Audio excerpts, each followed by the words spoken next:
আসসালামু আলাইকুম বন্ধুরা, আপনারা কেমন আছেন? আমি আলহামদুলিল্লাহ। আমি আজকে খিরসা পাক করব 2 চামচ চিনি দিয়ে। চিনিটা সুন্দর করে গলায় নিলাম, ক্যারামেল করলাম। এখন আমি অল্প অল্প করে দুধ দিয়ে দিব। এই যে চামচটা লেগে গেছে। এখানে আমি 1/3 কাপ চিনি দিয়ে দিলাম। আমি চিনিটা একটু কমই দিছি, কারণ এটা তো ঘন হয়ে যাবে। ক্যারামেলের জন্য ওখানে চিনি দিয়েছি, এখানে আবার একটু কম দিলাম চিনি। ঘন হয়ে যাবে, ঘন হয়ে গেলে মিষ্টি বেশি হয়ে যাবে। আমরা একটু চিনি এমনিও কম খাই।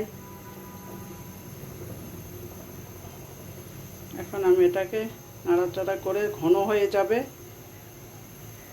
তারপরে আমি একটু পোলাও চালের গুঁড়া মিলাবো, কালিজিরা পোলাও চালের গুঁড়া মিলিয়ে দিব। বন্ধুরা, দুধটা একটু সময় নিয়ে ধৈর্য ধরে টানাতে হবে।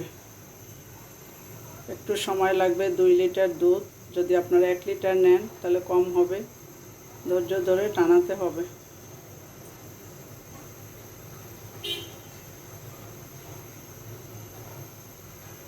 নিচে লেগে না যায়, এজন্য আমি নাড়াচাড়া করতেছি বারবার।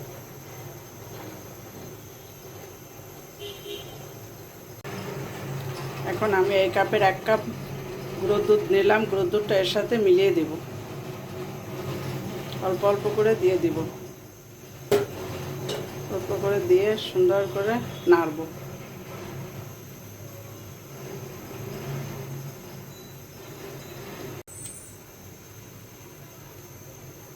সম্পূর্ণ দুধটা দিয়ে দিলাম।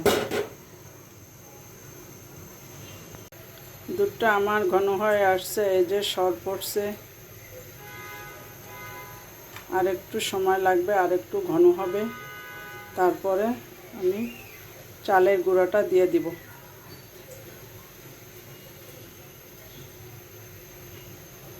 এক চামচ চালের গুঁড়া আমি মিলিয়ে দিলাম।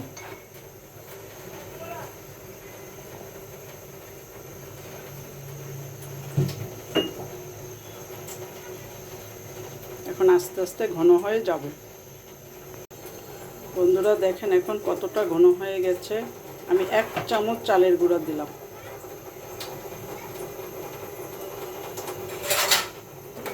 এই চামচটার 1 চামচ চালের গুঁড়ো, বেশি চালের গুঁড়ো দিলাম না। একটু চালের গুঁড়া না দিলে আমার কাছে ভালো লাগে না, এই জন্য আমি দিলাম একটু চালের গুঁড়ো। আপনারা ইচ্ছা করলে না দিতেও পারেন, আর ইচ্ছা করলে দিতেও পারেন। একদম ঘন হয়ে গেছে এখন। এখন আমি এখানে এলাচের গুঁড়ো করে নিয়েছিলাম, এটা দিয়ে দিচ্ছি।